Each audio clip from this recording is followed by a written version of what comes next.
Sunday shop do do do do do do. Sunday shop do do do do do do. Sunday shop do do do do do do do do. Arr. Ugh. Hello, nobody except replay crew. Hello.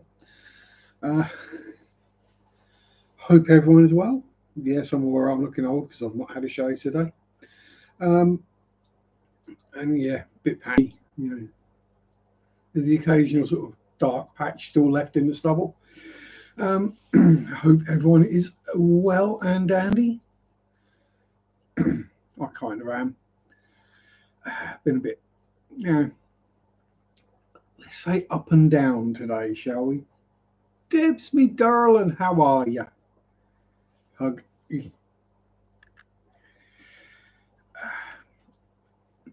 So yeah, basically because of the weather, my bowels have decided, yeah, we've had enough.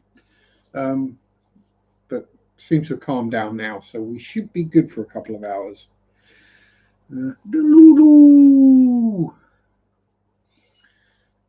Yeah, I'm rocking the Santa look. How you doing, Mel? Good to see you. Yeah, it's been a hot week. I've got to say, it's not been fun. I did do one sensible thing.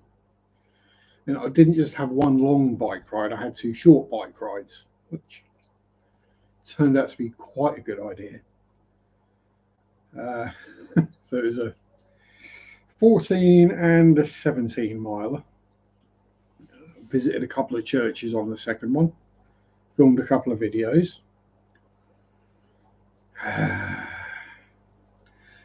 No paranormal experiences.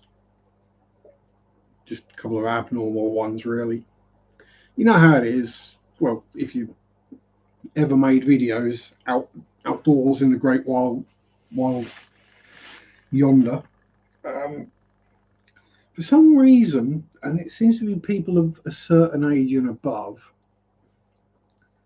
they don't seem to grasp the concept that if you're waving a video camera around and talking to yourself, that you might be filming a video, and therefore engaging you in conversation is probably not the best thing to do.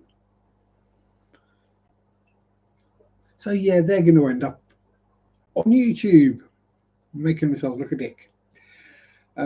First one didn't mind too bad. You know, it was a older lady who was cleaning the church. Sort of said, oh, "Hi, how are you?" Blah blah blah. Yeah, I'm just filming a video. Oh, sorry, and put it off. Pamela, how are you, Pammy, darling? You lovely lady. I think, yeah, you did. Yeah, we all talk to ourselves a lot. We're YouTubers. I wouldn't call you weird. Got back and watching Deadpool, Wolverine. Not bad at all, but would rather watch it at home. Yeah, it's always better to watch these things at home. I mean, even if you've not got a fantastic TV, surround sound, blah, blah, blah. You know the seat is comfortable. You can pause it when you like to go to the loo and get more snacks. The snacks are cheaper. The drinks are cheaper. There aren't any annoying people making noise. There's not that annoying kid flicking jelly babies at the back of your head. You're not sitting in someone else's swamp ass. Oh, and this, you can have a ciggy or three, depending on depending on how long the movie is or how boring it is. And it's cheaper to buy it on Blu-ray than it is to go to the cinema usually. Which means not only do you get to watch the movie, but you get to watch all the extras. There's usually a commentary and behind the scenes and deleted scenes and all this kind of stuff. And an extended version, all these extra things that you get. and you save money and you don't have to people. And I wonder why fewer people are going to the cinema these days.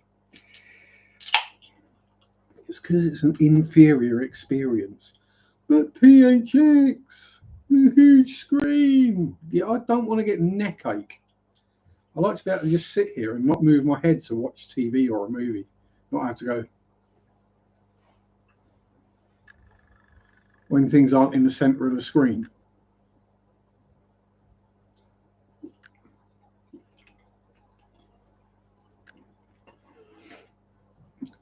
You don't think you're dying on the walk, especially this weather, yeah. Well, it's not been too bad the last couple of days. Been nice and overcast and has actually cooled down. It was by Wednesday, well, by Wednesday, was it Wednesday? Yeah, I think it was more Thursday. You know, by Wednesday, Thursday time, we got to the point where everything was acting as a storage heater. So where the sun had been beating down on it for days, it had all just warmed up and was starting to reflect the heat back at night. So it didn't cool down much at night. But a couple of cloudy days soon fixed that. So it's been much more pleasant. But yeah, I mean, even though I left early on my bike rides, and I got back by 10:30 in the morning on both of them, it was mid-20s by then, which is mid-20s and high humidity, which is not good for riding a bike. Well, not at any great speed anyway. I mean, not that I was going at a great speed, but yeah, putting in some effort.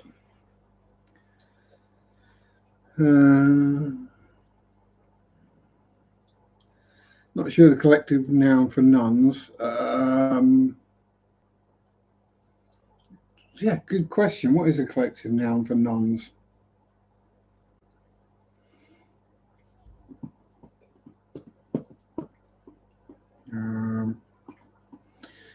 Given what they tend to find in the walls of old nunneries and convents when they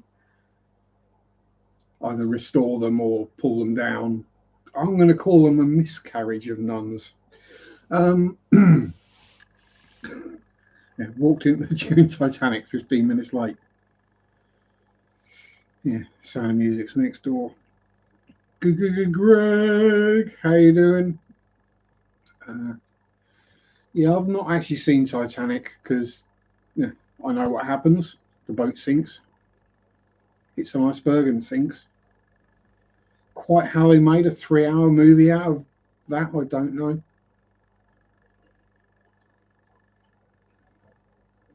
And that goes together about as well as carbon fiber and submarines.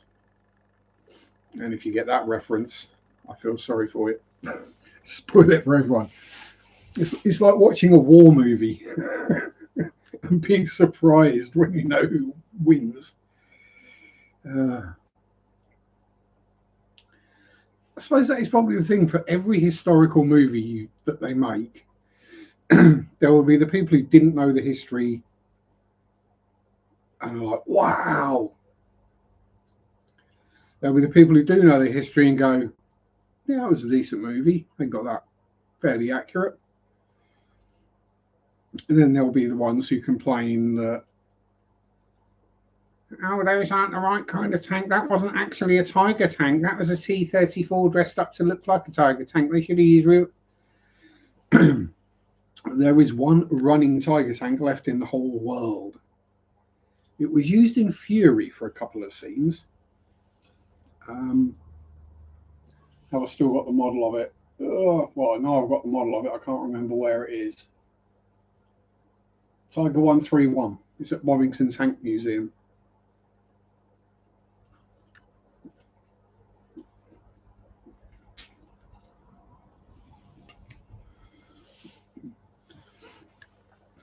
Hey, there's not Jeff. How you doing? And Deli, how you doing, darling Deli? Oh, hug.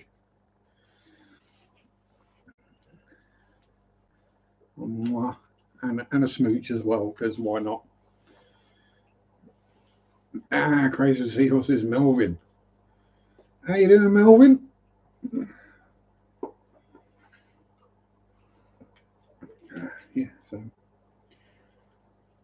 Yeah, so this is any historical movie. You get three type of people who watch it: people who don't know at all, people who do know and they go, yeah, and the people who are just super anal about it. And I will pronounce it like that for now because that's raining. Ah, yes, that's it. Yes, raining. I get confused. Melvin chases his name so bloody often that if you don't watch a couple of streams for a couple of weeks, then you got no idea who that Melvin is now. It's bless him. I mean, I feel bad. And, yeah, it's Rainer. Yeah. So there you go. It's even more proof that my memory for names is shocking. Um, you know, there's people I see pretty much every day at work, customer wise, and I might remember their names, but there's not a chance that I'm going to remember their postcodes, zip codes if you're American, or whatever it is, anywhere else.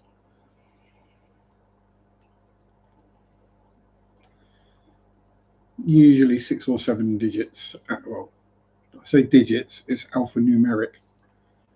Make it so, make it sort of don't get confused. Yeah. Hi all. Howdy peeps, that works well. That's my usual one.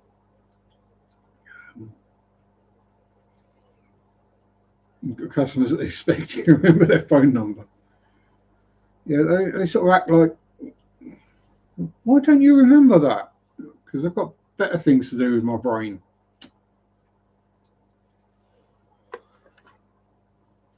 Although you get, it's one of the things I've noticed is with younger customers, because part of the way our system works is you have name, address, phone number, a few other bits and pieces, email. So when you order something, you get a text or an email to say it's turned up at the store, or your order's ready to be picked, or ready to be collected. Older people know what their phone number is off the top of their head. So you ask them what their phone number is, and they'll rattle it off to you straight away. 01953742263 as an example. Pretty sure that's not actually a number. Um, Younger people, they stand there and look at you and go, it'll be in contacts. You've probably set it up as either me or your name or my phone or no, don't that come up. No. The only reason your address comes up with your postcode is because it's part of a national database.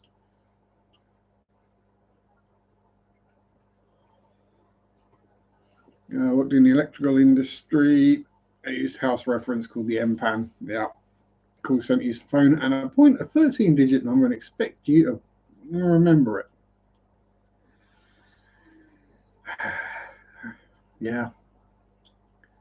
And that's why everyone smoked. It gave you somewhere to write those numbers down.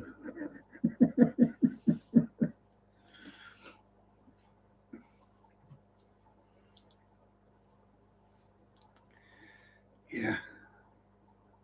Oh no, just make a note on your phone. Yeah, but if you've got a bit of paper and a pen, it's actually quicker to write it down.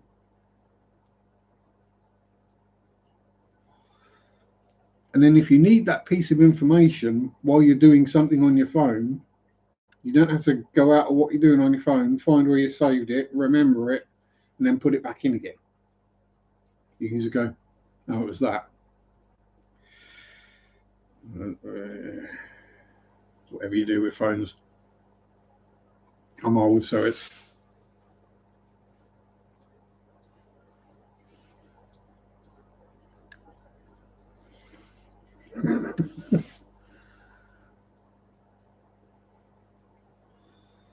You say, oh yeah, the customer had a glass eye, but doesn't want you to mention it. Howdy, Linkbot. Thankfully, when I was doing electrical stuff, so I didn't really deal with general public too often. It was only when I was in the shop and doing repairs. 90% of which were declogging hoovers from pet hair, and the other 10% were usually either changing the element in a kettle or a toaster, or the colour cable on a light. And then they'd get upset that you'd earthed it to the light, which legally you had to, and they didn't want that little bit of green and yellow showing. But, well, legally I have to.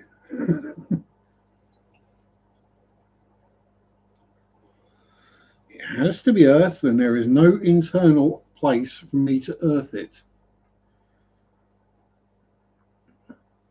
The customer get the glass eye from dodgy electrics.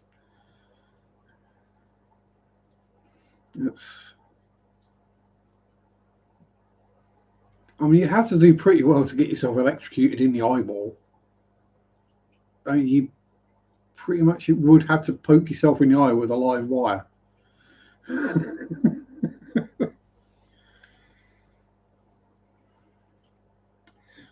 Now I want to see what happens when someone does that. Someone gives me a number every second time she shows up. I guess she expects that I call. I know she's married. Yeah, you get that sometimes.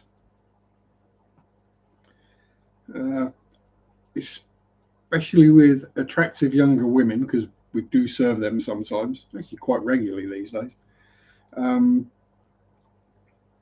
When you're sort of asking name, address, phone number, no, this is just for your. This is not for me. This is for.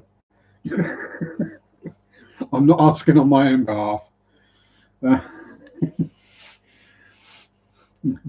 Kind of make it obvious that you're not the pervy creep they think you are.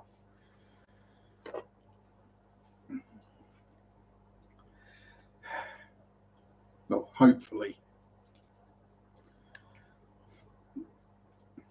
Then your colleague's teenage daughter comes in, runs up to you and gives you a great big hug. And you're like, okay.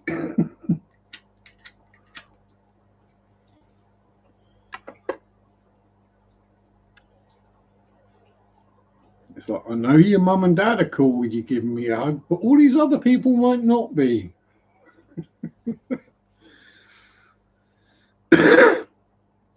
Be extra careful. Yeah, it's the joys of being a middle-aged man.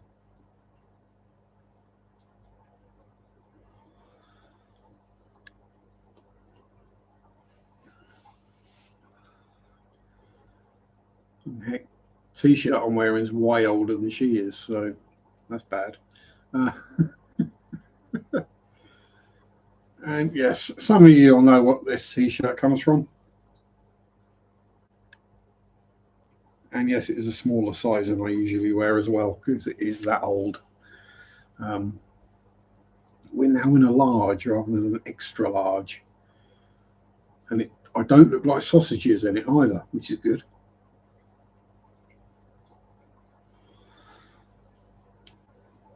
I think there's a medium upstairs in the wardrobe somewhere as well. That might be asking too much, though.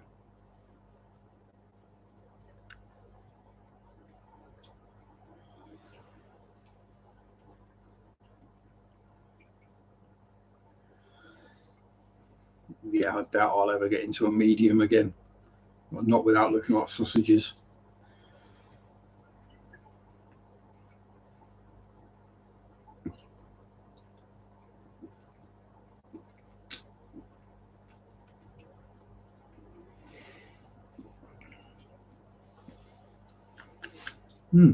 Tasty. So, anything interest happened this week, fish-wise? Water changes? No new births, no new pregnancies.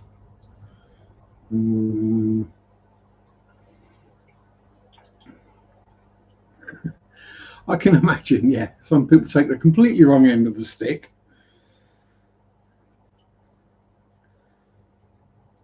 Yeah, it's some people.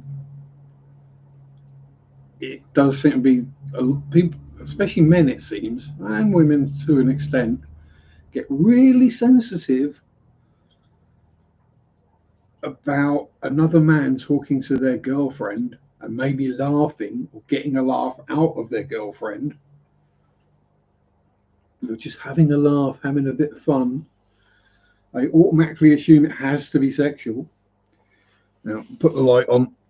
Oh, no, that light was on, wasn't it, dumbass? Oh, there we go. There we go. Unfortunately, I'm visible now. People just get so sensitive these days about these things. Oh, sexual harassment. No, it's not. What makes you think I want to get in your pants?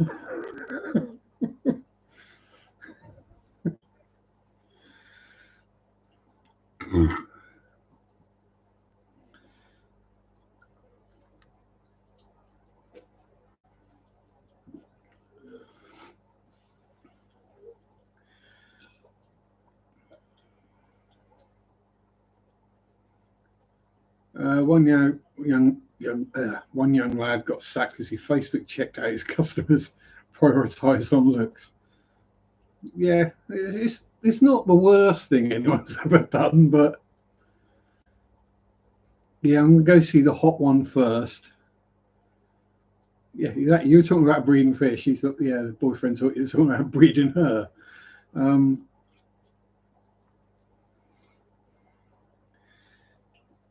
yeah, I mean, I suppose technically it's possible if I could remember their names that I could then like Facebook stalk.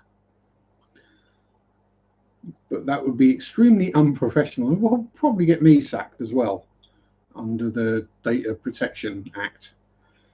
Um, yeah, I mean, it's not regular, but it's something you do see more and more where people have done that. They've taken information from, or privileged information, as it were, from a workplace and used that to contact a customer that they found attractive. Evening, Mickey. How you doing? Welcome aboard. We do talk about fish sometimes, I promise. Um, yeah, it's just, to me, it's just lack of professionalism. And separate work from home life. Don't bring the two together. Keep them apart. Even if you've got, workplace friends.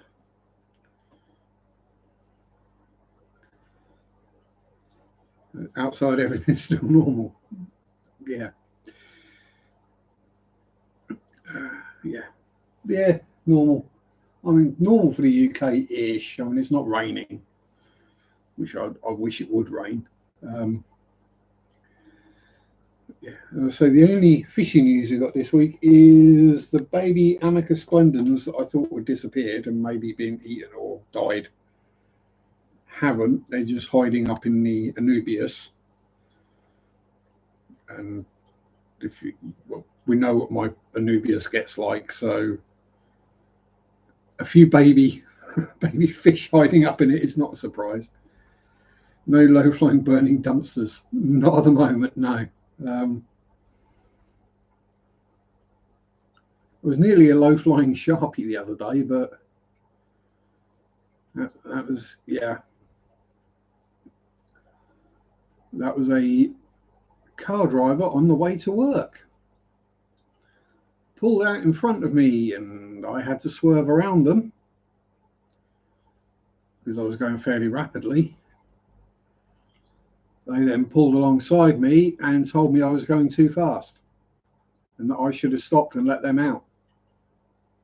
No, I got right away, and I'm not breaking the speed limit. You misjudged it. You're a dick. So yeah, if I hadn't been paying attention to what they were doing, I could well have launched myself over the side of a car. Show some love by liking the video and subscribe to stay in the loop. And if you want to get in my loop, I highly recommend not getting anywhere near my loop.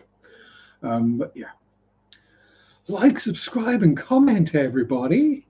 The buttons are down below. You can join as well. Yeah, I find if I put a silly voice on, then I don't feel quite so dirty saying those things.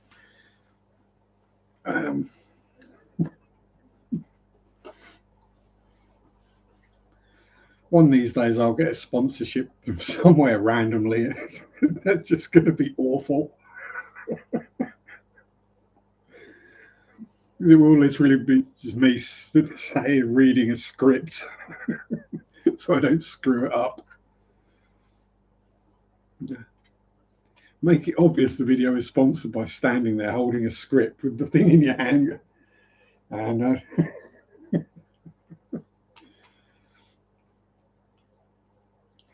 oh, let's be honest. Yeah, there ain't nobody going to sponsor me. Certainly not aquarium related stuff. But yeah, no, don't sponsor him. He'll tell the truth. If it sucks, he'll say it sucks. Oh, that's the point. The first church I visited this week, Riston. You've got a lovely lime avenue of lime trees. English limes, not the ones that have the little fruits that you can eat. But the avenue, the pathway, is going to upset all the biomedia lovers.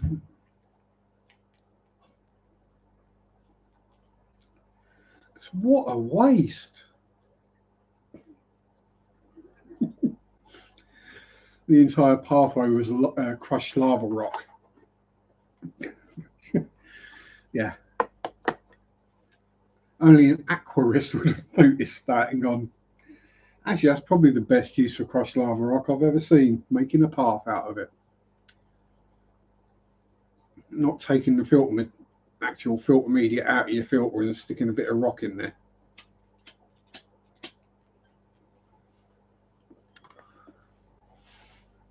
Yeah. And yes, I think I did comment on that in the video. But yeah, both churches were actually open as well, so wandering around inside, not just outside, describing what the inside apparently looks like from what I found out online. Any goldfish people in here? I have goldfish.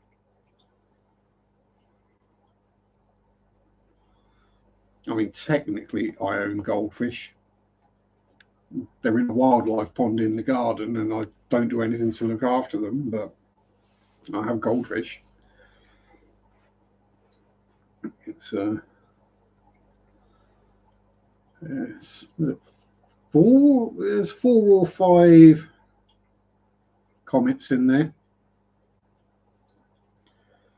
I think I might be down 1, but so there's Holmes and Watson, Moriarty, Baskerville.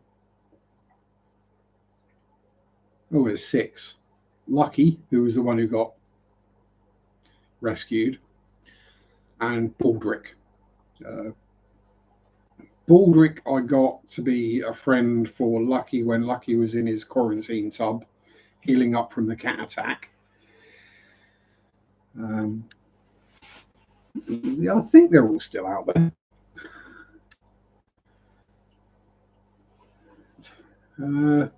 And it's a 6 foot to 4 foot pond that goes down to 3 foot deep, so it should be big enough for 5 or 6 comets, about 20 or 30 frogs, approximately 3 million pond snails, cherry shrimp, bloodworms, leeches, freshwater shrimp, or scuds as people call them, bloodworms, water boatman.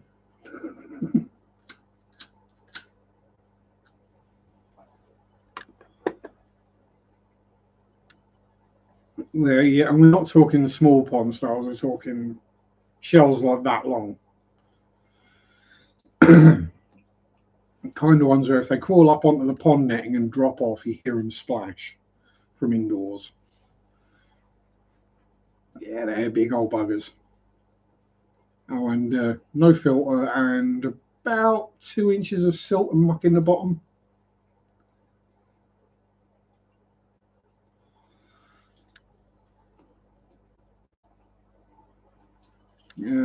How much salt for damaged fins?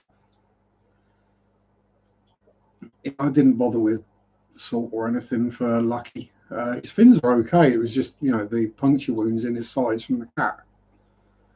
But yeah, he healed up fine. It was just a case of clean water and decent food. Video is on the channel somewhere.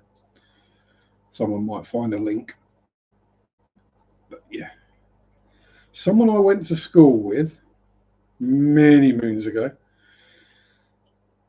their cat brought them home a goldfish alive. So they had a bit of a panic. So they put said goldfish in a mixing bowl for food, filled with bottled water, because at least they knew that tap water probably wouldn't be healthy. 2 to 3 grams per litre, yeah.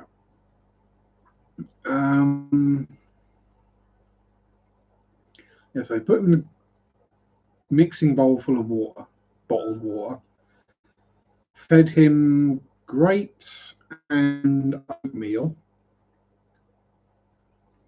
And I was like, well, if he can't find his owners or nobody comes forward about it, let me know and I'll take him in. I've got a pond, I can look after him, no problem. Well, cute him turning up like 7:30 at night at work with the goldfish sandwich baggie.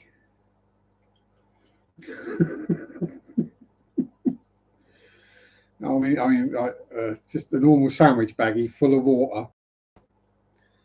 Yellow, how you doing, Sam? You're trying to contact me with concerning my car's extended warranty. Good luck with that. Because RC cars don't have a warranty.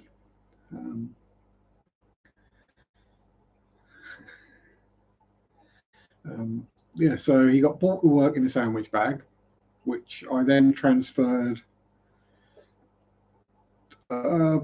Possibly, it's a very dark, dingy one.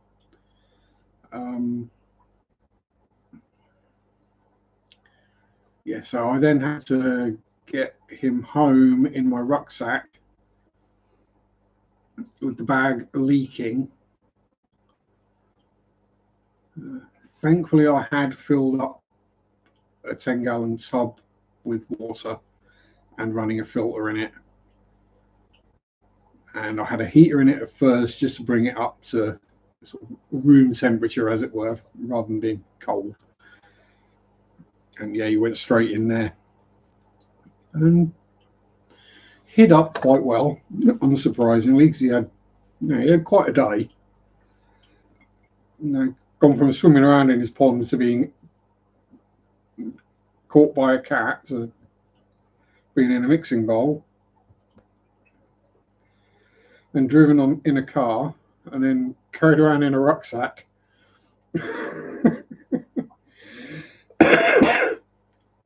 Yeah, he recovered absolutely fine.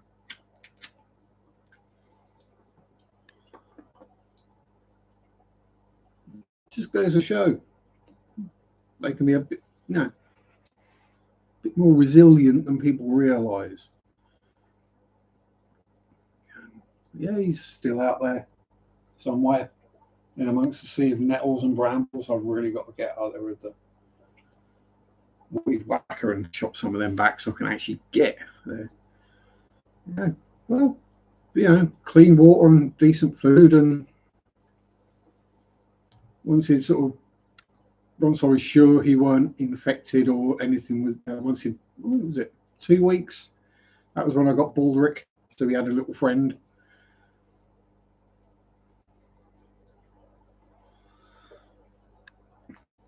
Baldric is a yellow comet with a black moustache and black stripe on his dorsal fin.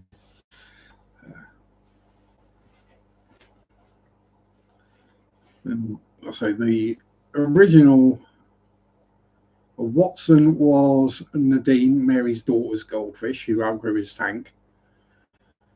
And then I bought Holmes, Baskerville, and Moriarty to be friends, as it were, so he weren't just on his own. So there might be, for all I know, there might be baby goldfish in the pond as well.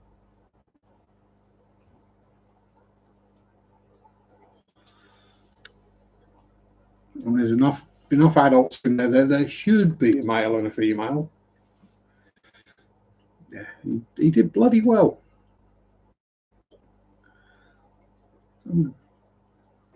I think after a day like that, I'd probably need hospitalising.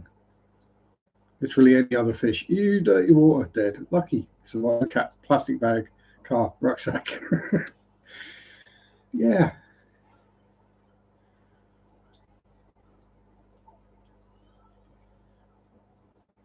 Nope, there's some cats fighting out there somewhere. It's either that or kiddies screaming somewhere off in the distance, but it sounds more like cats. Someone will be needing a fuss later, probably. This poor old Jim had some big old bite marks on him the other day. Bless him. He's not a fighter, is Ginge. He don't know how to fight. I'm pretty sure of it. He's one of the neighbours' cats. Not like that dude. That dude knew how to fight. He wasn't scared of anything. But he'll go home, have a salt, and get fussy. Yeah, exactly. Probably going to be Simon or Simone, as he is, and possibly a G balls. They're the two that usually scrap. My dog Lilith is supposed to learn how to stay on a stand-up paddleboard. Yeah, good luck with that. Most dogs would rather be in the water than on it.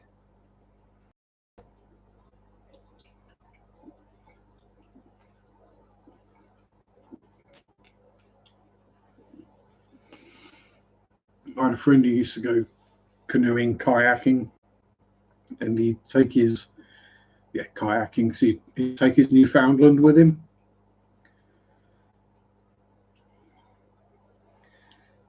Scrappy Doo, my ex's cat, was like that.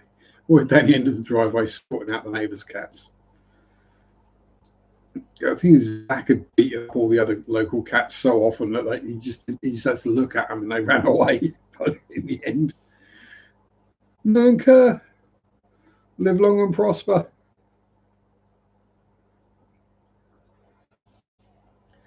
And yeah, that's I've broken several bones in my hand at many points. Yeah,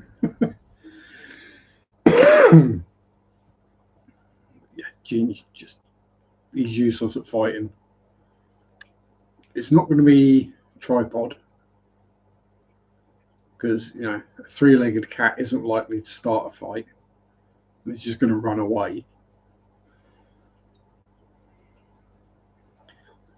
Win or lose, he got lots of fusses and treats because he's 17. Yeah, exactly. Bless him. He's an old boy. He knew what he was doing. As they say, it's not the size of the dog in the fight, the size of the fighting dog, or in this case, cat.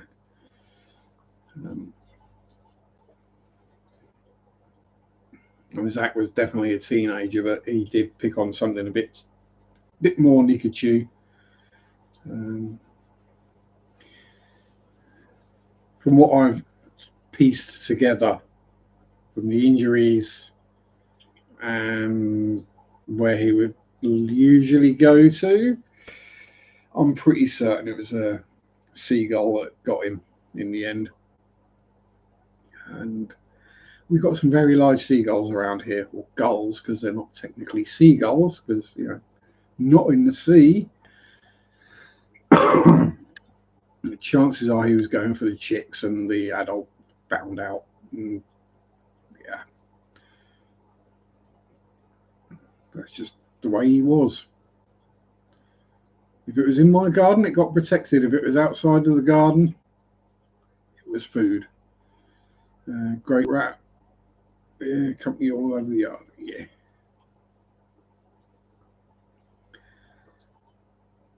So you don't choose a cat. Cat chooses you. Zach chose me. Yeah. I could do things with him that nobody else could get away with, and I'm not talking anything extreme or nasty. I'm talking like just fusses. Sit in my lap, have a cuddle, pick him up, clean his injuries when he did get in a fight, trim the lumps out when he got a bit matted.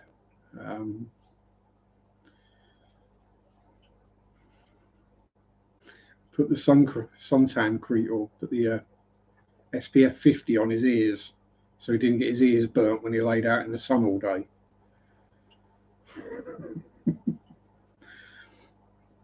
He'd been in a lot of fights and there weren't a lot of fur left on his ears. There was a few chunks missing out of them as well, but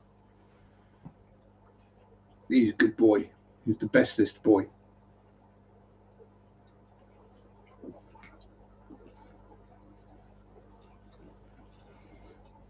The bestest floof monster there ever was. And he still comes and does snoozy snuggles at night. Not all the time anymore, but every so often I'll feel a blump blump on the bed and then feel the circle, and then there's the weight as he curls up and sits down.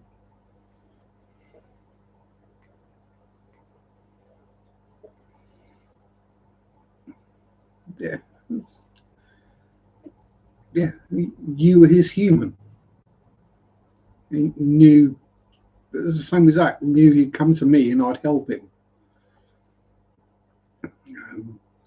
And the time I took him to the vets, it's anytime the neighbours took him to the vets, it was leather welding gloves time, just to get him in the cage to take him to the vet. The vet would have to wear the gauntlets as well, literally grab him by the scruff of the neck so you don't get murdered. Lucifer also a street fighter. So just some cats are just like that. So Zach had a reputation even at the vet for, you know, you do what you have to and you get away. I mean, he'd either been in a fight with somebody neck bleeding quite badly. It's white cat, so it really does show up badly when they do cut themselves.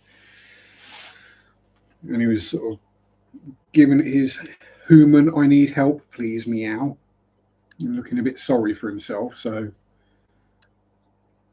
got him and wrapped him up in my fleece and off we went. Carried him to the vets all the way there. Just, okay, little buddy, it's all right, it's all right. Yeah, good boy, mwah, mwah, mwah.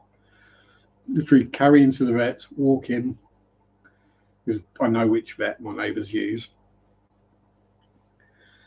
And I said, any chance emergency? Because Zach's injured himself, he's bleeding quite heavily, but which some of the blood was sort of visible in my t-shirt as well.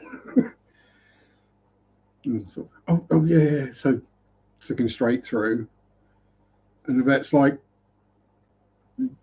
gets the gloves out. What are you gonna? I need to deal with Zach. I need to put the. I was like, he's with me. He's fine.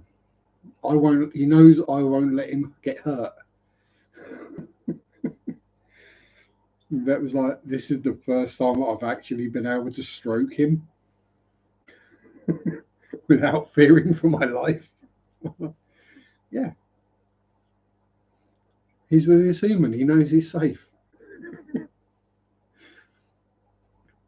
Next time the neighbours came in, he went for the vet again.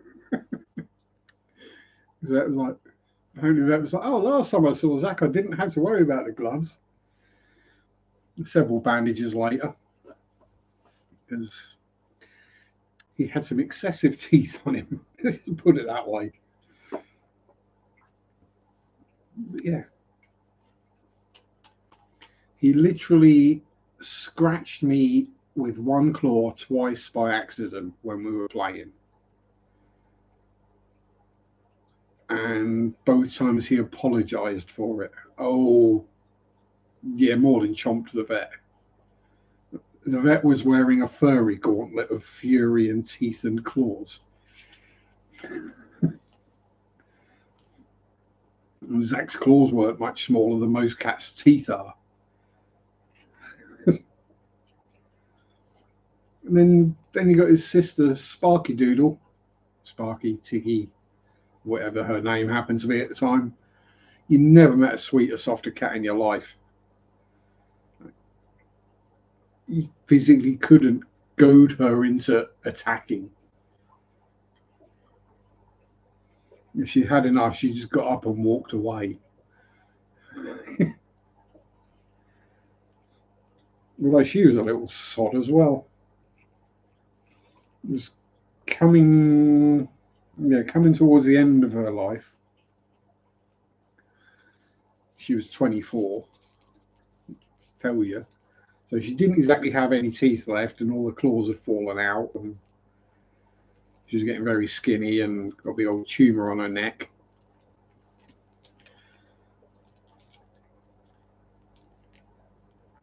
And neighbours went away for the week, and I was like, "Yep, yeah, no problem. I'll look after the cats. That's fine. You go enjoy yourself.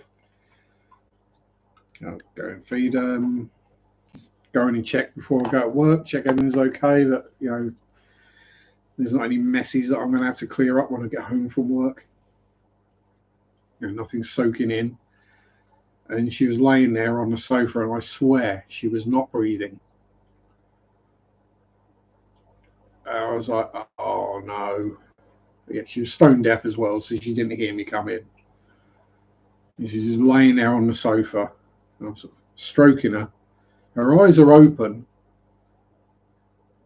no movement whatsoever. Like scratching her head, stroking her paws, calling her name, and nothing. Oh Christ! So yeah, I spent the next 6 hours at work thinking, well, how do I say what? How do I do the text? Let them know that this has happened. I mean, I know it's one of those, everyone was just waiting for her to pass. So I spent literally 6 hours bricking myself at work, get home, go straight round just to check. As soon as I open the door, there she bloody is sitting there meowing at me because she wanted to go out. It's like, you little beep, you scared the absolute crap out of me. She went on for a good few months after that. Alex decided kidneys stopped working. It's too much of a chicken poop to take his cat to the vet, so he has to do it. Mm-hmm.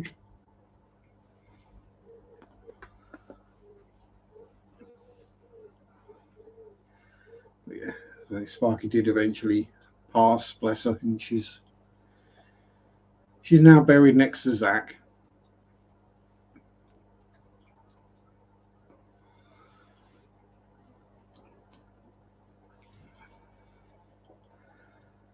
How did my garden become a graveyard for my neighbour's pets? Oh well, probably because this is concreted. Um, yeah, yeah, yeah. You hear him meowing, I hear the bell. Cats hang around. I say, Zach lets me know he's here. I see Sparky from time to time sitting under her favourite bush. When she was outside, she always sat in the same spot underneath her bush.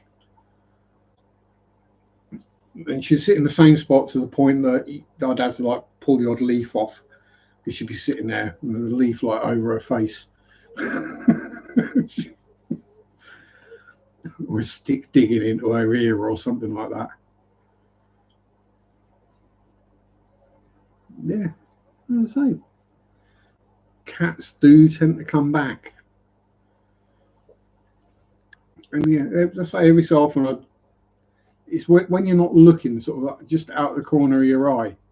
And it's like, oh, yeah, she's still there. She's still sat under a bush.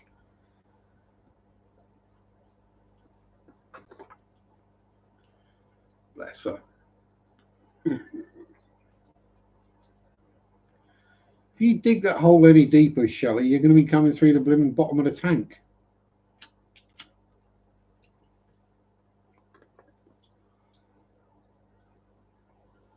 He's just having more territorial Shelley Dwelly squabbles going on. This is my hole and my shell. I don't want this bit of sand. Well, I don't want this bit of sand either. You have it back. No, I don't want it. You have it back.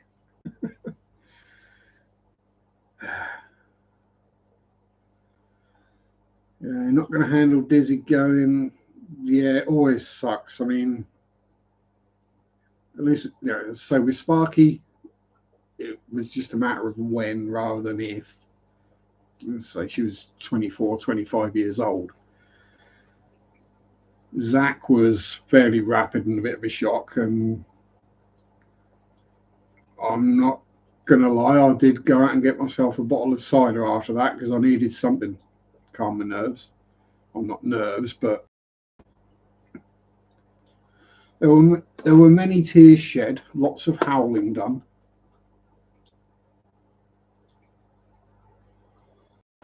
Oh yeah, big cats are better. Or bigger cats. I wouldn't suggest a big cat as a pet. People have done that in the UK and then they made it illegal, and that's why we now have a wild population of them. Despite what people still say, oh no, no such thing as big cats in the UK, there is actually non-potato camera footage of them, and vets and stuff. Zoologists have examined paw prints, DNA, bite marks, and gone, yeah, that's a leopard or that's a puma. Apparently, people still don't believe it. When you start finding sheep carcasses halfway up a tree, that's kind of a clue there's a leopard around. Deli wants some mane, and I'm not going to say the second word because I'll get myself in trouble.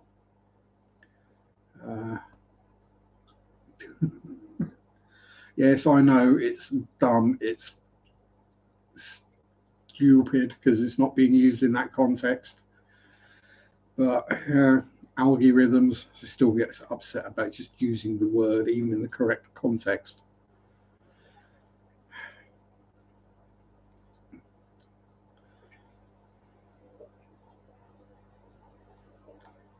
A mane, a ragdoll, a chonker. Zach was a normal sized cat. He was a big normal cat, and he was part not possibly Norwegian or Siberian forest cat, or just by the coat. He double coated, super thick and soft floof. So he could sit outside in the snow and it wouldn't bother him at all. You know, fall asleep and there'd be snow on him.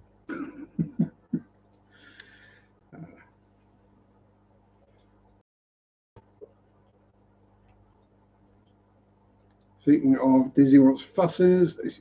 She heard me say her name. That's what it is. Hello, Dizzy. You good girl. Have fussies. sending extra fusses, head rubs and cheeky scratches, and a boop on the nose, because you've got to do boops. I said boop.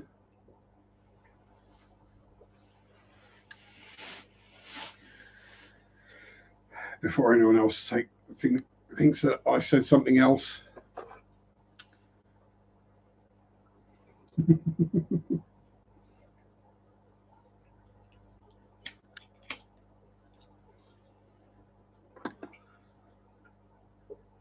So yes, cats rock. I'm not sure if I'd go for a cat though. There's so many around. I think I'd probably. Who am I kidding? If I went for a furry friend, I'd go for a Flemish giant rabbit. I'd go for a massive bunner, a large Lagomore.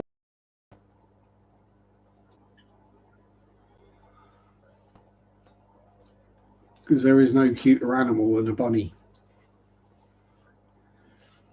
It's just not physically possible. You show me your little kitten or your little puppy, and yes, they're cute and adorable. Then look at a baby rabbit. Well, I mean, once they've got fur and their eyes are open. Got a dog and got a cat instead. Because animals choose their humans.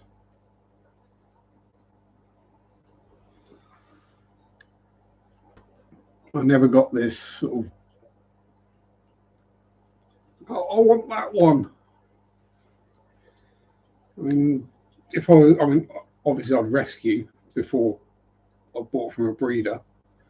But if I did buy from a breeder, it would be a proper legitimate breeder. But yeah, if it was a rabbit, I would basically just go sit in with the rabbits and go for the one that wanted to come to me, not the one that looked pretty but I hid the other side of the hutch. So with cats and dogs, not so much, because dogs love everyone.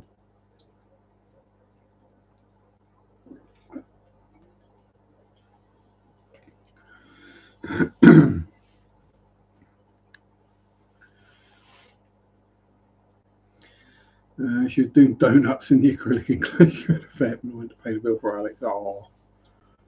She's like, let me out, let me out, let me out. I need fusses. I need fusses, let me out. But yeah, I think I'd go with a look very similar. So, yeah. Love at first bite.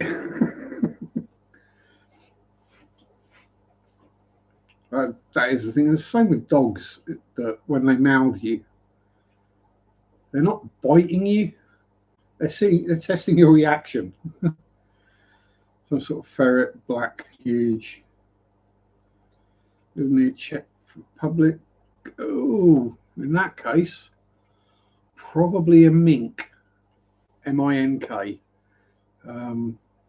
Used to be used for fur coats a lot.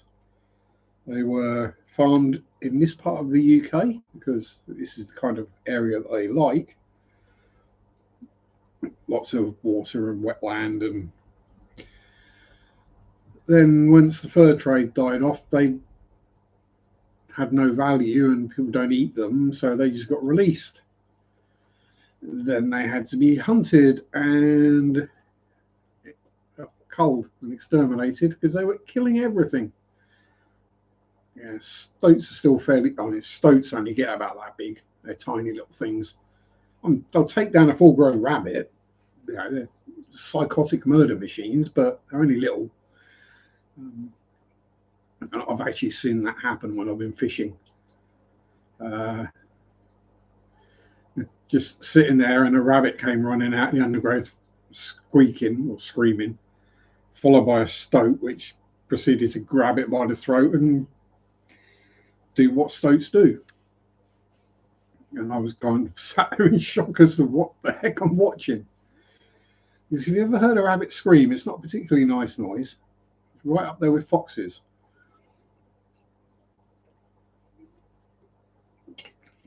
But yeah, mink are big and chunky. It's another one. I was saying, they said, oh, big cats don't exist in the UK. Yeah, eat your heart out, BBC. Sorry, Sir David, but I'm coming for your job.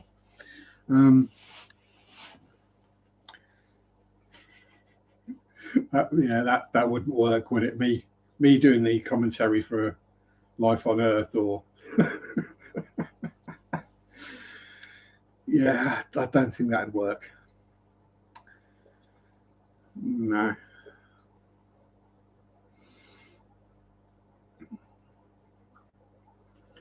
And here we have the native British stone.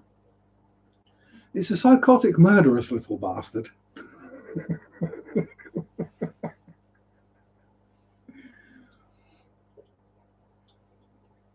And its tail fur makes great paintbrushes. Uh, so yeah, the mink were farmed, they were let out, they were culled, and I know I've seen a mink in the wild before, so they are still out there. It's just a very small population. I mean, they were released in the thousands, so yeah, it's just a matter of time. But we also have otters in the area, so they probably keep the numbers of mink down a bit. They did the whole otter protection thing. You're not allowed to hunt, trap, shoot, whatever otters anymore. Still happens because fisheries.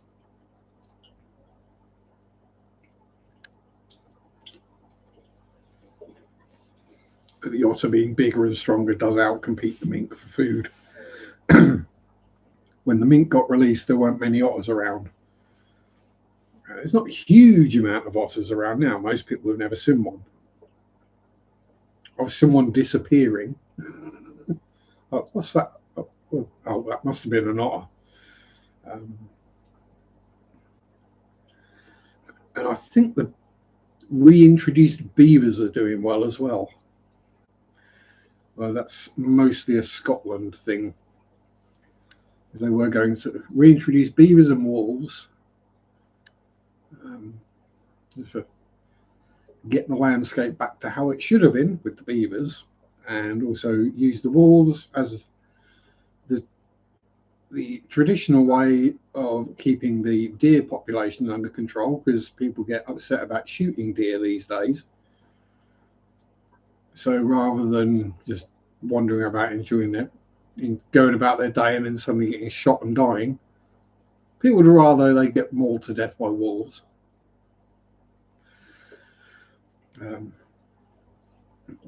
There's beavers in Scotland now. They're on the loose.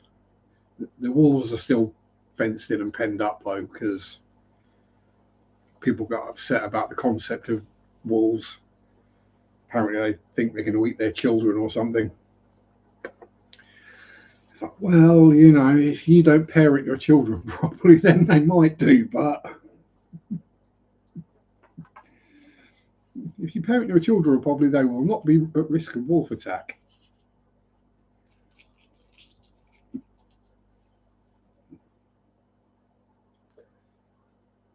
It's like the video.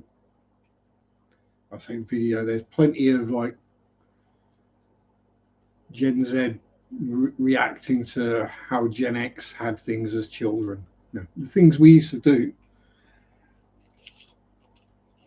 But they think drinking from the hose pipe is a bad thing. Like some horrific, dangerous thing. And then they see like the pictures and the videos of us like jumping our bikes using a couple of bricks or a milk crate and a plank with our friends lying the other side of the ramp because, yeah, I can clear that.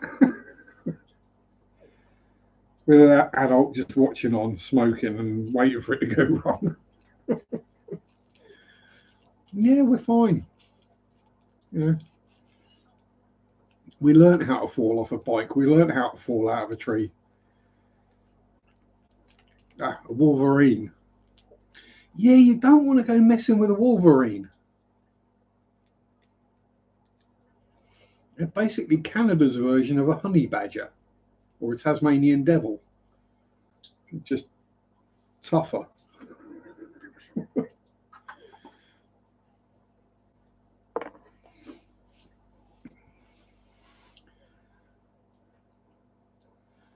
Camera therapeutic deposits in the water. We never heard about. No, no, you'd run the hose for a few seconds just to get the hot water out of the hose pipe.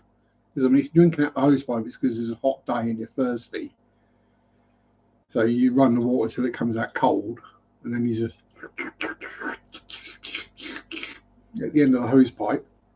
So you had enough, then you turn it off and you go back to running, jumping, climbing trees, falling out of trees, peeing on electric fences, jumping over ditches, going through fields with cows and bulls and sheep and God knows what in.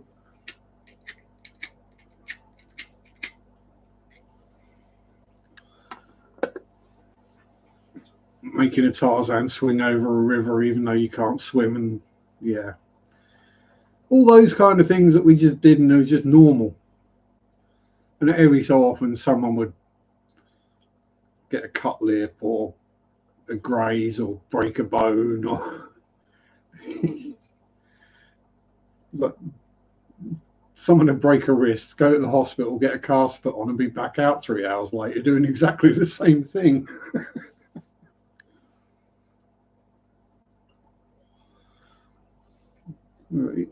Should you be doing that? Well, it's already broken. I can't. It's got cast now. I can't break it anymore.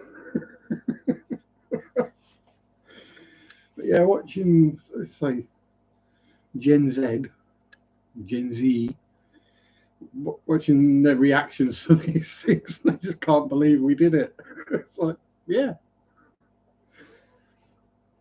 this is how we know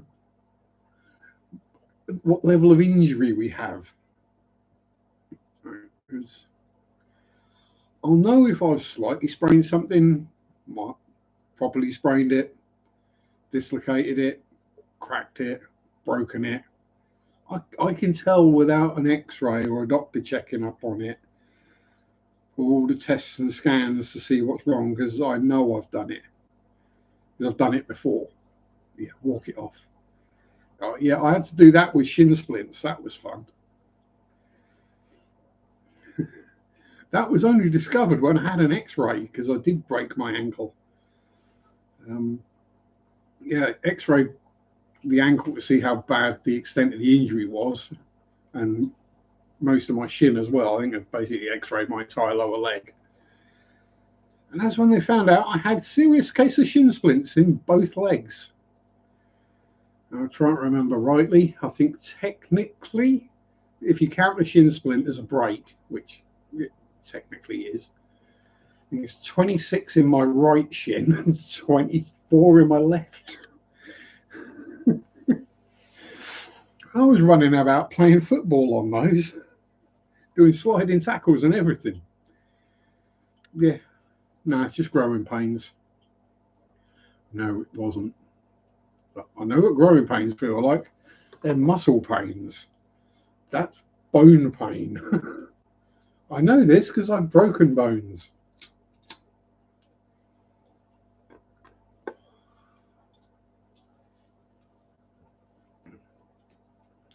But yeah, then came back to it. We'd like injure ourselves, spanner ourselves somehow. It gets sorted out. And then we'd probably get in trouble because mum or dad would have had to have left work to come and take us to the hospital or the doctors. So we'd get sent to our room. Almost after like a kicker or a downhill bike rider. So I used to play football when I was a teenager. Used to race BMXs when I was younger. And I'm just generally accident prone. It's just a me thing. I know if it goes wrong, I know how much it's going to hurt. It's just, is that much pain worthwhile doing what I'm doing? And if the answer is yes, then I do it.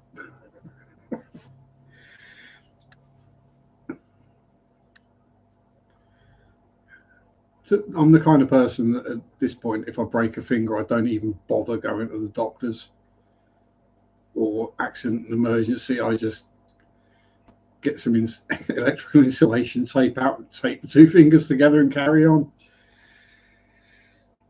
Job done.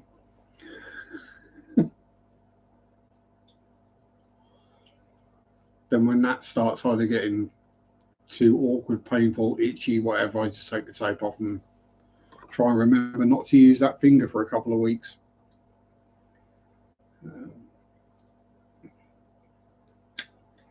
When I say I'm not a downhill bike rider, some of the things I've ridden my bike across, it's a road bike, well, it's a hybrid. It's a road bike, flat bars basically. Some of the stuff I've ridden that on does qualify as a downhill track, a very technical downhill track.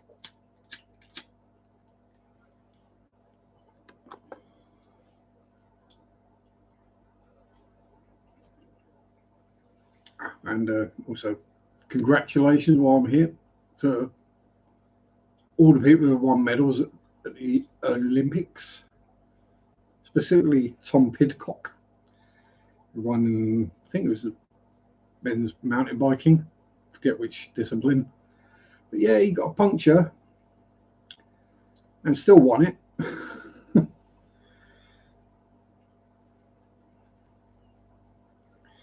Had a broken rib, still hurts, at least the pain in the legs are gone. I've broken many ribs. I've got one that didn't actually ever heal back together. Oh, there's Olympics going. Go sports team. Yeah. The one story that came out this week was the first time in their history America has got the bronze medal in rugby, women's rugby. No, not yay, go team, well done, awesome. Cue all the incels and simps online going on about, she's a man. But no, she's not. She's not feminine. She's a prop forward. What do you expect? Wasn't that Ilona Ma? Someone like that? No, she's gorgeous. I'd be scared of her.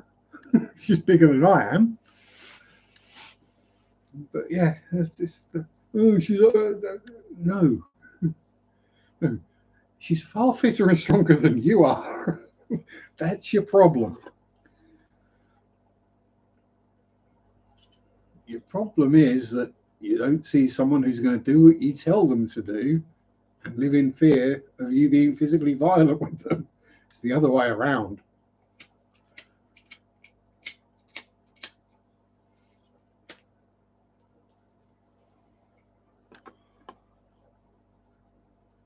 And so, yeah, I think there's another week or so left of the Olympics,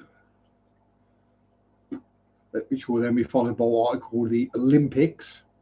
I just dropped the O off the end and switched the Y for an I. Sorry, the Paralympics. Yeah, I just call it the Olympics because yeah, I'm me, and yeah, on for the doping Olympics. Right, everyone is just pumped full of drugs.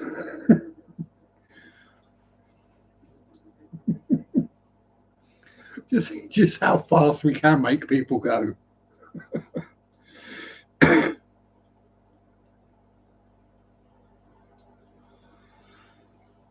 Imagine like the 100 meters where everyone's basically 90% steroids, and before they start the race, they do speed.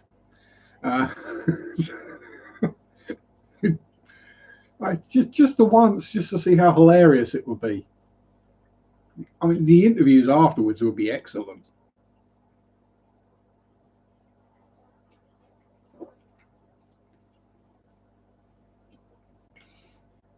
Exactly. I mean, they might only have a career that lasts about 3 years before they explode, but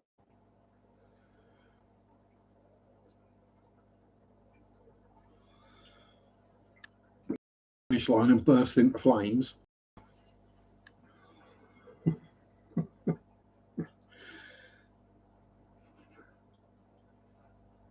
And we did get to see kind of what it would be like in the 80s. Like all the old Soviet bloc teams like East Germany and Russia. So, yeah, they go on, were they? Dude, the female shot putters had beards. It was pretty much like that. It was the fastest run of it only lasted 1.5 years. Yeah.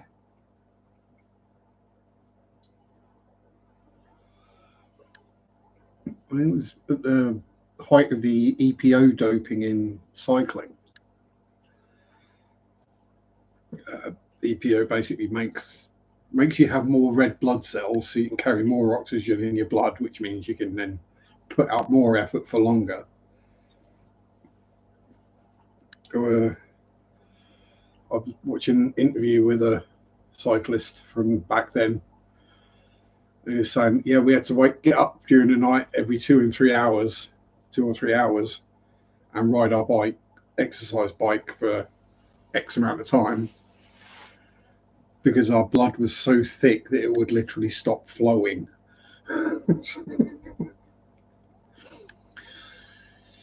Yeah.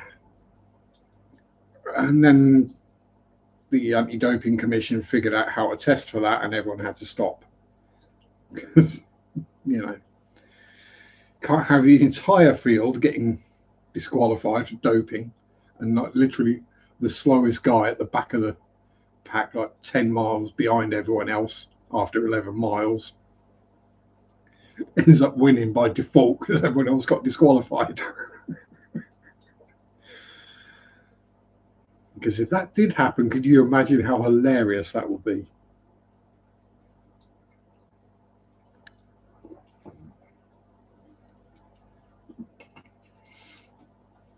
Be almost as awesome as Eric. Was it Eric the Eel? Entered the Olympics swimming and patently could barely swim. Eddie the Eagle Edwards, legendary English ski jumper, lost by so far he actually brought in the law or the rules that you had to get a certain qualifying distance to be allowed to go. And then the classic, disqualified for performance enhancing drugs. Alan Baxter, the British downhill slalom skier, who tested positive for marijuana after he'd done the race. I'm sorry, what part of performance enhancing drug do you think weed falls under? I don't think there's any physical sport that you could do better stoned than you can sober.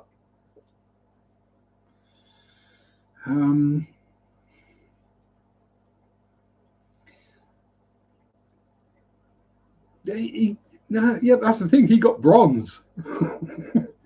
What? While under the influence of a performance-enhancing drug.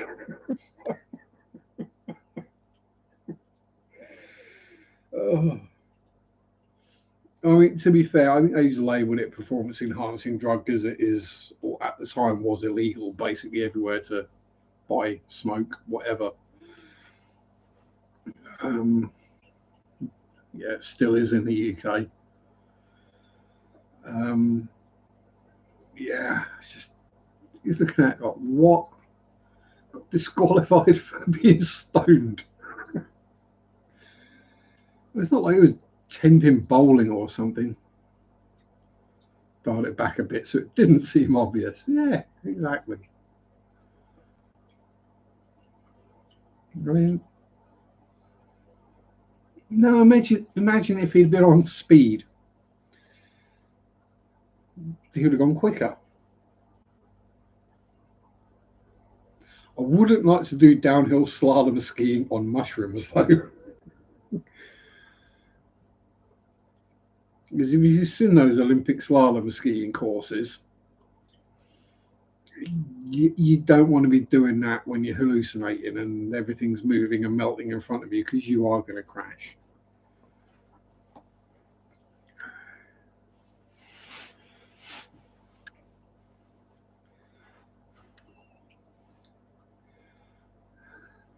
Yeah, melting.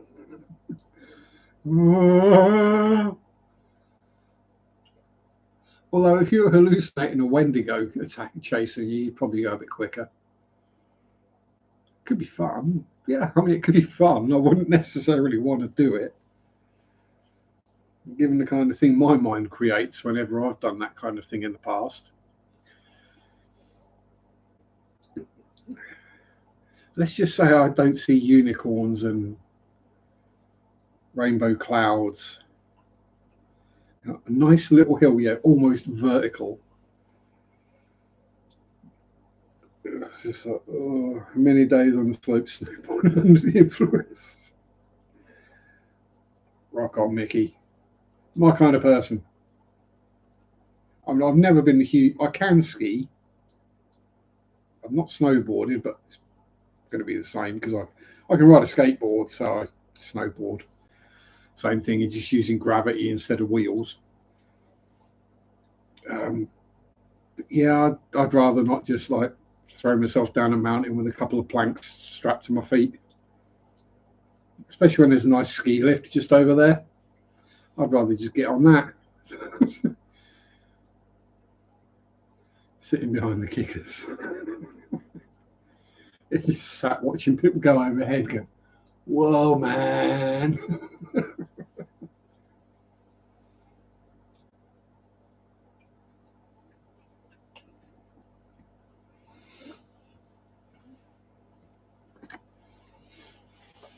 I mean, I didn't used to go and sit behind kickers on ski jumps or ski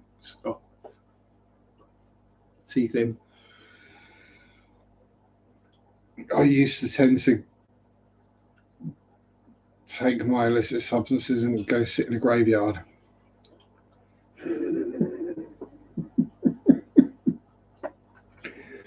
I might explain what I used to see.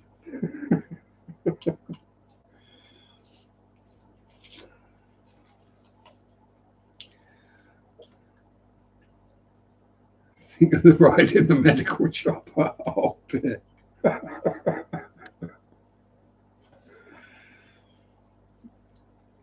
Oh no. That would be sort of laying there staring up at the blades and they're not moving. They're not moving, man. Or when the blades are rotating at the same rate as the camera's taking pictures, so you see a video of a helicopter and the blades aren't moving because they're just turning at exactly the same speed as the.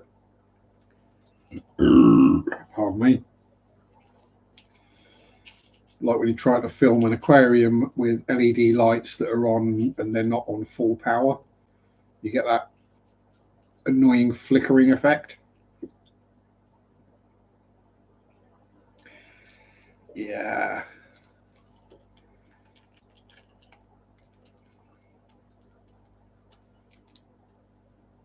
I'm not.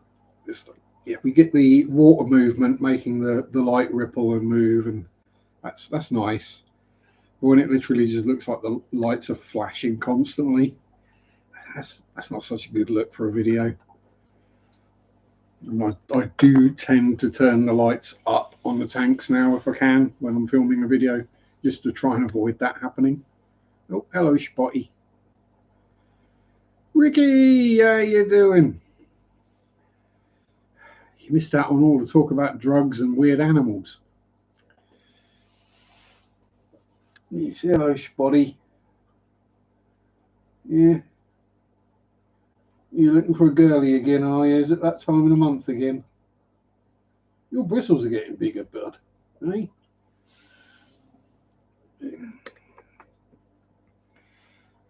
Second light, yeah, if you can get the two not in sync, as it were. One's 108 degrees out of phase with the other one. Yes. Look at that gorgeous boy. How are you called Bristles? And yeah, just fuel him here.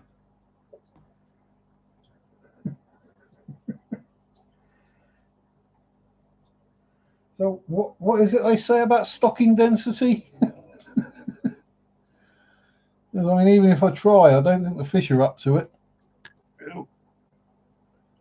Corey's doing rooties. Other flavour of Corey. Bert and Ernie are hiding up somewhere. Oh. Just see the blue down the back. There he is. Is that Bert or Ernie? Can't tell. Can't see.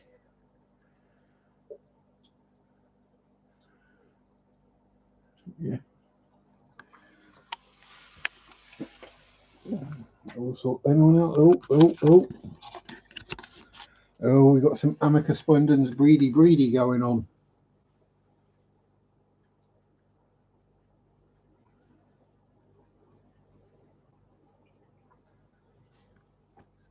Breedy. Oh no, you're getting shy now, are you? Oh no. Oh, I wonder what that smell was. I thought it was smelling all funky around here. How you doing, Chunky Funk? My friend? My brother from another mother? Let's say if one pleco is going to make you uncomfortable, how about 100 odd?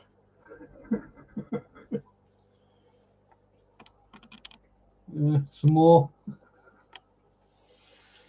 Oh, they're all up front on that one. At some point I will remember to take those Jerry Barbs out of quarantine. Yeah, you do smell delicious. Smell like refried beans, cheese, and burritos.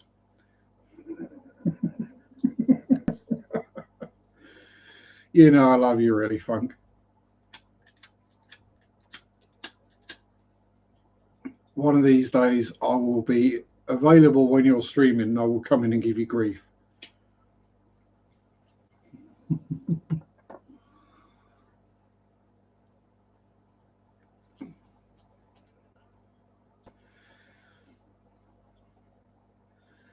And then the people that aren't aware that we rip each other for fun, they're probably going to get upset.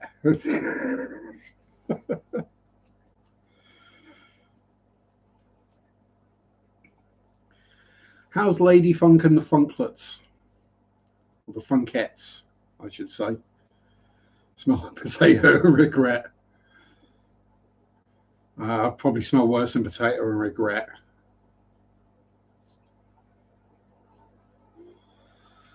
I probably smell like irritable bowel syndrome and sweat. Raider's fingers smell like the ocean. I'm not going to go anywhere near that.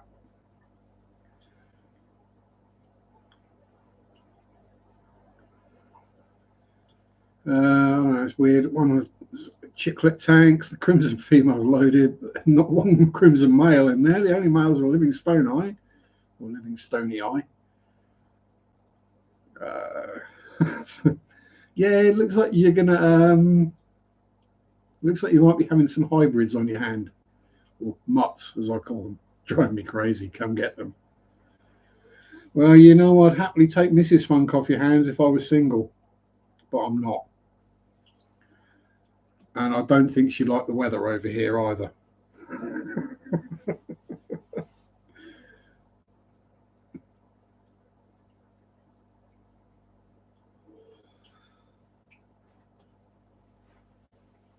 Yeah. Hugs to the Funk family. Even you. Even you. I like Victorian mutts. Well, these days people do like a mutt. It's just weirdos like me that go, Yeah, that looks inbred and horrible.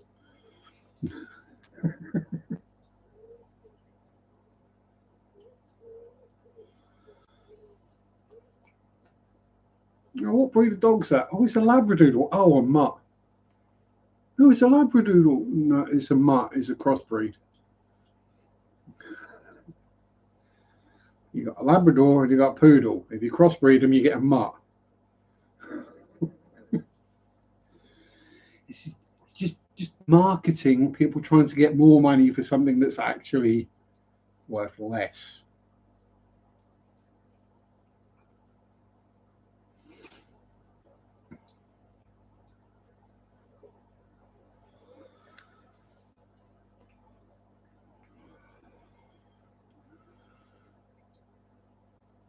Don't sell them as mutts. Hybrid designer.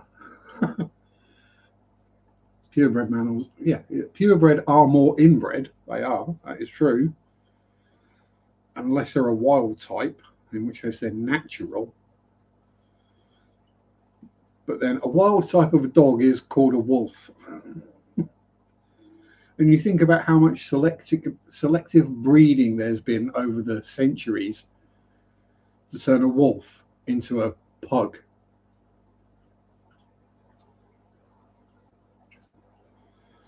And we're getting there with humans. I mean, we've got Aquafunk, for example. Um,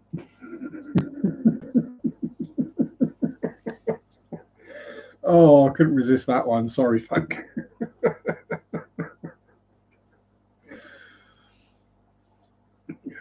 I mean, hey, I come from one of the well, I don't come from. I live in the inbred capital of the UK. Half man, half amazing.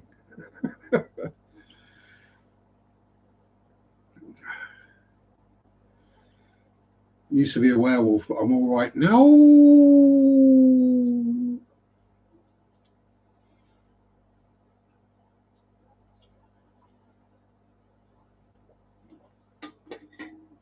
That's dead.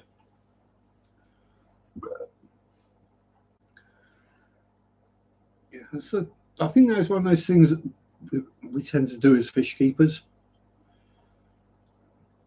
Got the same species of seahorses in 5 different colours and patterns. Yeah, it's like me with bristle noses. I've got 3 different flavours of ancestress. Well, 4 really.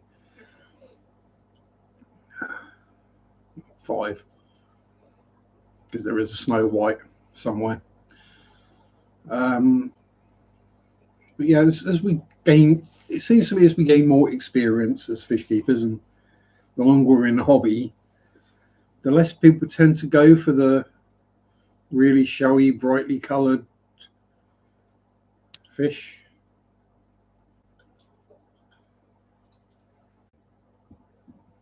Technically, it all depends on what the kennel club says.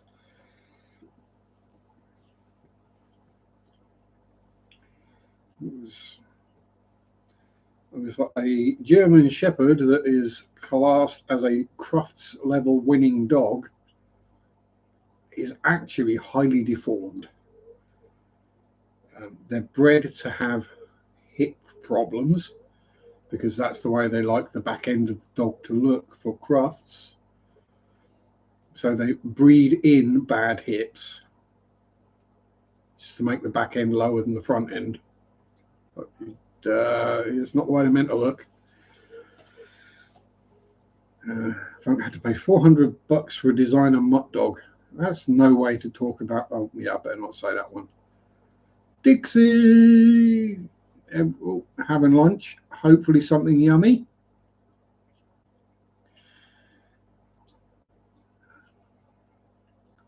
I had burgers for lunch. Yes. Got the quarter pounder Aberdeen Angus beef burgers on wholemeal bread with cheddar cheese, butter, mayo, and ketchup. Bacon wrapped quail. Ooh, how posh. That won't take long to eat. How many have you got?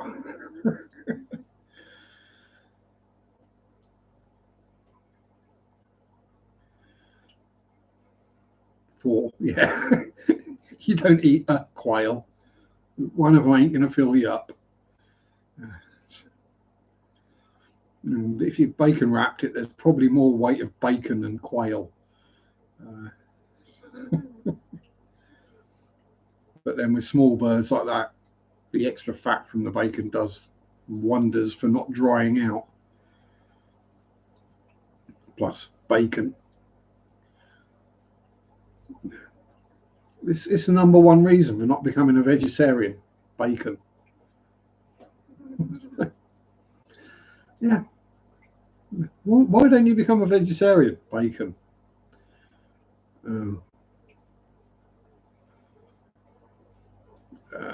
One make Asian aroma red and gold.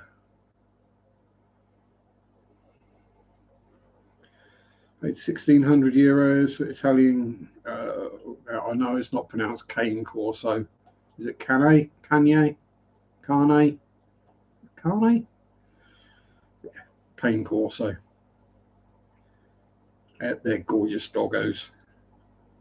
And if you're their friend, they're awesome. If they don't like you, you don't want to go anywhere near them.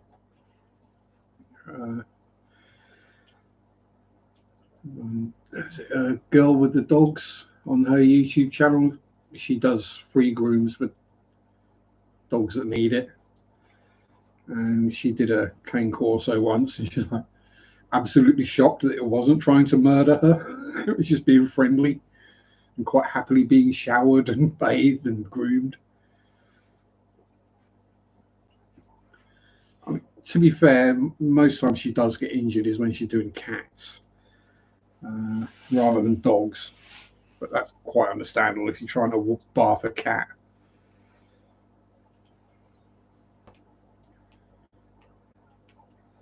Yeah, I don't like them because of an incident. Yeah. Again, it's not that they aren't a big aggressive dog, but amazing she didn't bite hikers today that walked through my yard. Yeah, probably gave him a good growling out though. Although, generally, my experience from dogs when I've been out and about, there's quite a lot of posts about it on like the cycling groups, forums, Reddits, what have you. Where people are like, oh, I got chased by dogs, or what do you do when a dog chases after you? And oh, how shall I do? It's a dog. Stop, say hello, and give it a fuss.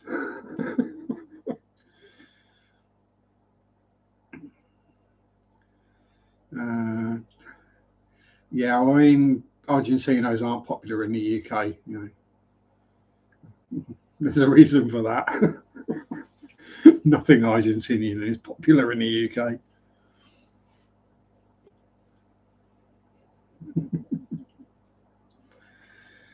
If it weren't bad enough in the Falkland Islands, then we had to put up with Diego Maradona. So yeah, Argentina way down on the list of. You know, they're at the level of France and countries that we get on with. Except France, we have to pretend to get on with because of NATO.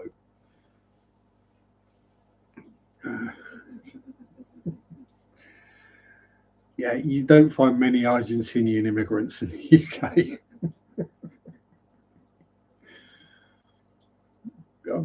I've known two, and they generally say they're from South America. They don't say they're from Argentina. Funk's going to take a nap because he's old and he's got to take naps. Well, I'm old as well because I've had 2 naps today, and they were both about 2 hours long. Staffy is mixed with pit. The American pit is banned in the UK, which is ridiculous because it's not that the dog is bad, it's just the owners. Every single pit bull that I've ever met, whether it be American, Staffy, English, whatever, have been the softest, friendliest little dogs ever. And they're solid balls of muscle, and you wouldn't want to get bitten by one, but they're more likely to lick you to death.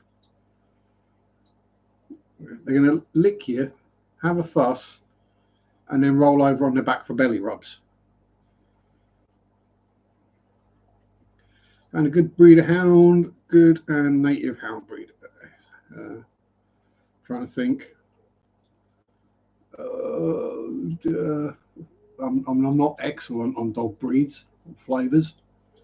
Trying to think what the Indian or the subcontinental breeds would be.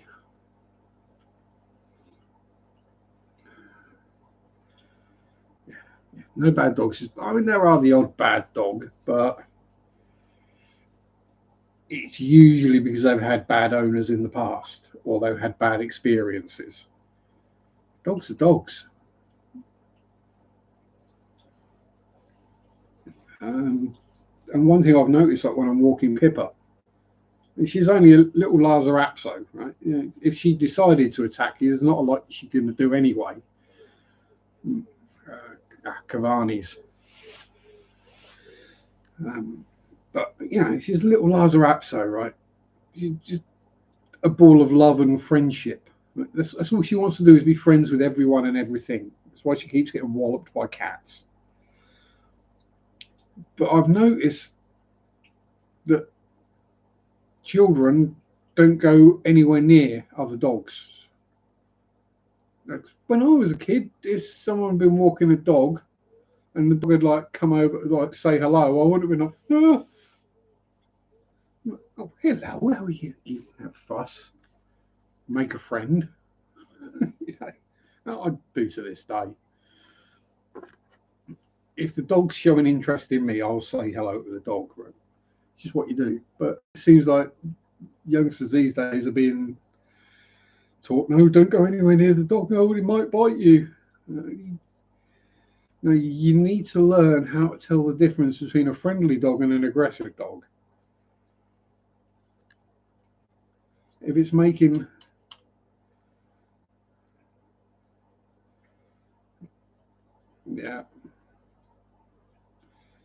I was like, oh, it's so thin, looks like I don't get to eat. You can see the ribs. Yeah, exactly, yeah. Some dogs are designed to be, I say designed because really that's truthfully what it is. Slender, athletic, be able to run for miles and miles and miles, or be really fast, like the Cavanis, your greyhounds, your whippets. Other dogs are bred for a different purpose, so they're solid muscle. Others are bred to be big, so they can do other things. Like Dachshunds, sausage dogs, weenies, whatever you want to call them. They're designed to go down into animal burrows to catch whatever's living down there and bring it back so you can eat it. Thank you very much for a whole 2 years there, Sam.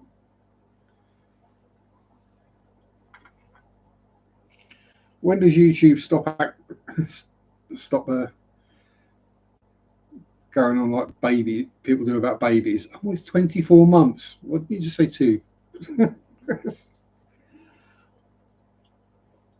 Oh, he's 62 months. Why didn't you say 5? Mr. Moist Hose, how you doing, Al? Hope all is well and that your socks are dry.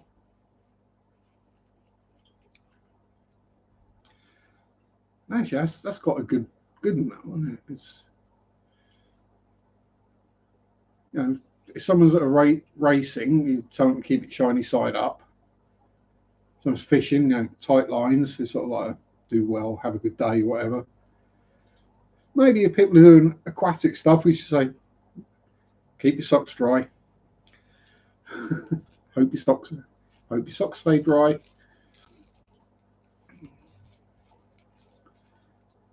Yeah. May your socks remain dry.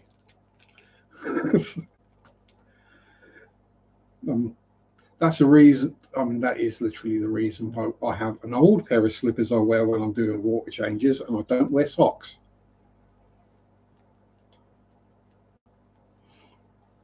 because then I'm not having my feet wet and manky all day. And I'm also not wearing slippers all day that have got pleco poop water in them. Which probably give you a rash and some kind of nasty infection in your feet. Well, it did. So that's why I stopped doing it. Come on, lighter. The sparky wheel is just full of dead skin. That's the problem.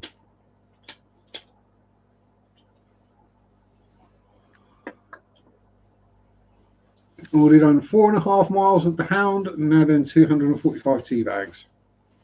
Awesome.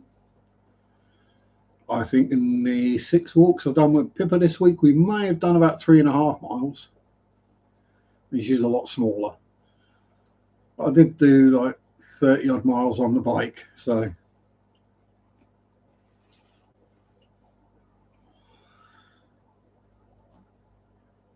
and the average speed is still going up, so it's not just the new tyres and inner tubes, it must be me getting stronger and fitter.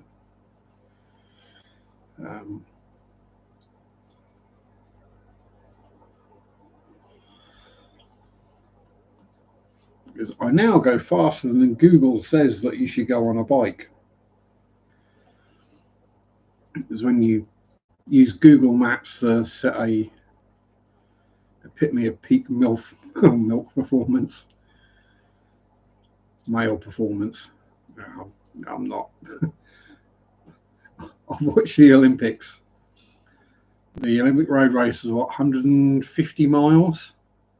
I did that in 6 hours.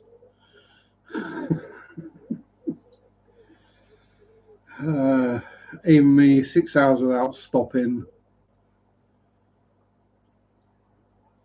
I may, even though I didn't, 6 hours without stopping and no slowing down, I might do 75 miles, so literally half the speed.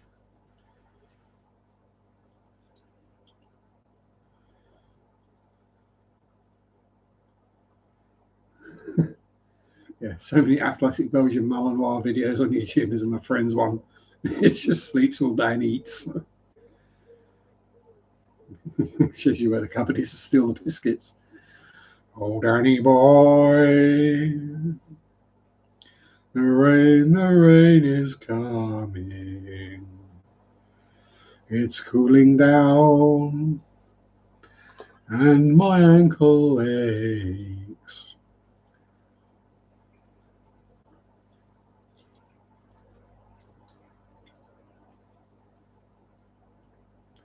Oh, that is an interesting way of spelling crescendo, I guess.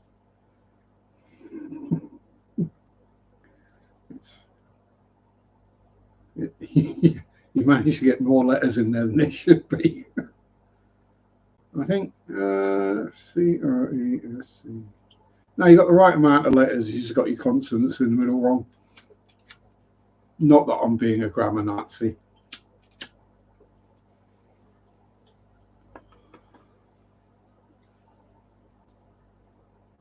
Rain is here. It doesn't even fall in droplets. Just the cloud falls out of the sky. Yeah, so it's not here yet, and we had a tiny sprinkle of rain yesterday, which just so happened to decide to fall out of the sky at the exact moment I was cycling to work.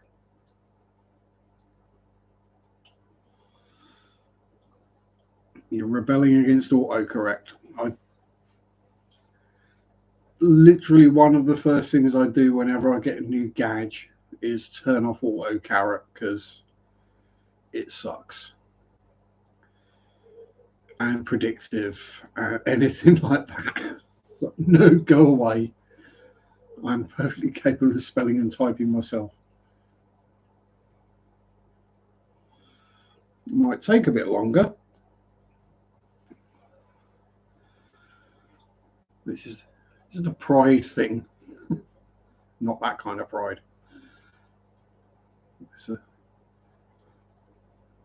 I know spelling and grammar, so I will use it myself.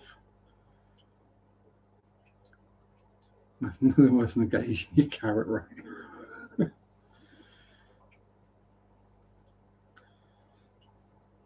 My month is over. Yeah, my month is over. Month or Monday? Month. Yeah. Yeah. Monthly. Yeah. So I did cycle 150 miles last month. Oh, last month was Pride month. Ah.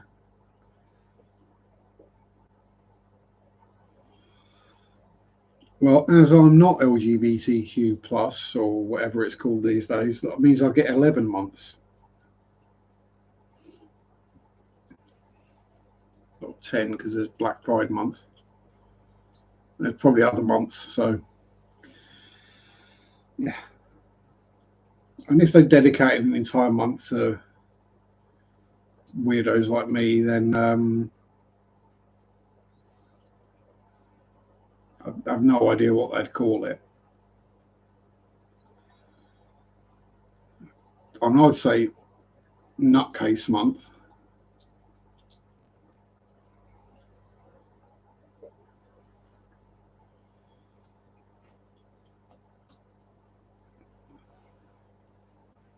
Oh, there's a bad joke about Black Pride, but I better not go there. Wookie month. Hmm. The heck is that? Weird. Smoke just caught the light in the kitchen and looked like an apparition.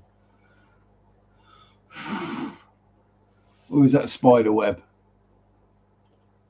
No, it is smoke. 19th of July. Ah, in the cuckoo month. Mine's in May, so I miss out on all the fun.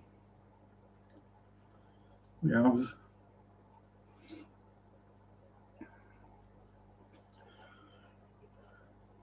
Starts with September and ends in ah.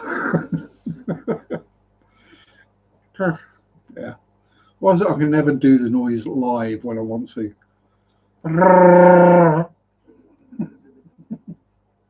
No,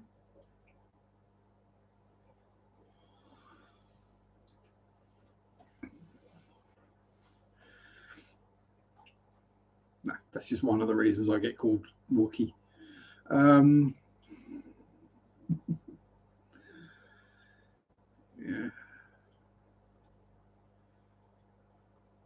Oh yeah, one flew over the cuckoo's nest month. But yeah, it'd be a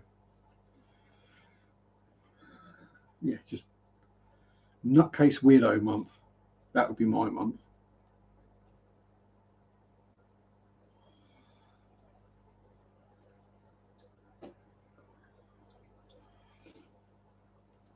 Transforming Chewbacca. Yeah, exactly.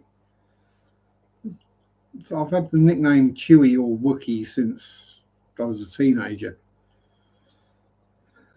Conspiracy theory: shape of Wookie to find out where Morph went to. Would that make Chaz an albino Wookie? And all the non-Brits are going, "What the heck is Morph?" Oh, what was his name? Tony. Oh, did the art show on Kiddies TV before Tony Hart. That was it.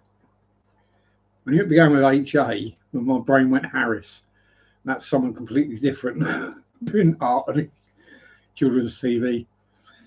They wouldn't be allowed to do that anymore if they were still with us. And then there was the whole conspiracy or the theory that Neil Buchanan from Art Attack was Banksy. And he actually had to go on TV and go, "No, I'm not Banksy." Yeah. Those of us who know, you're not Banksy. But anyway, it's not very often we get around to art on here, so well done. Oh, there they are. There's Bert and Ernie coming out to say hello at the end. Pardon me. And the drains are backing up again. I was, yes. Well, both the female variety and the plastic model kit variety. Although the model kits are the ones far more likely to be in my hands. Plenty of scale modeling videos if you go way back on the channel, like 6 or 7 years back.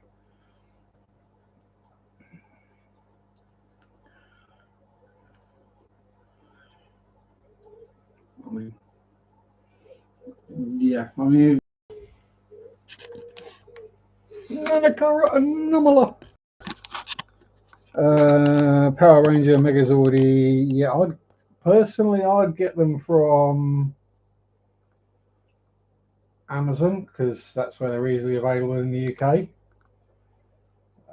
But Bandai Gundam is what you're looking for. There is one over there, right at the back, in amongst all the Warhammer stuff. Somewhere, you can just about see the wing. I don't know. These days, plastic model kits aren't cheap. Let me stick it in the chat for you so you know what to search for.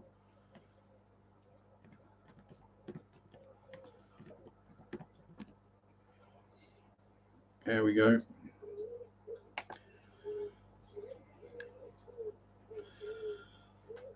That's generally what I would look at. Either that or Zoids. They're the other one. But even they're expensive these days. Yes. In general, the kind of tank models like the ones up there that I've built are usually around £70–75 these days for the kit. So yeah, that's why one reason why I don't build too many of them anymore. Still got plenty upstairs that I could. Yeah, I'm not gonna build a super simple Airfix kit. No, they're boring, and I've got other rants about Airfix that I won't go into right now. We'll save that for another time. Maybe when we've got some more modelly types in. But my time is up. I have done my 2 hours, as it were, and I need food and loo and more drink. So thank you everyone for showing up, being here, spending your Sunday with me. Same time next week. And it will be a church video this week. We're currently building an RC rock crawler. I got one of them. I got banned from going to the RC rock crawling thing with it because it was too quick. But yeah, have a good week. Stay safe. Have fun. Keep your socks dry. Peace out. Enjoy your hobbies. Bye-bye and rock on. Sunday shop do do do do do. Sunday shop do do do do do. Sunday shop do do do do do do do. Mondays suck do do do do do. Mondays suck do do do do do. Bye, replay crew.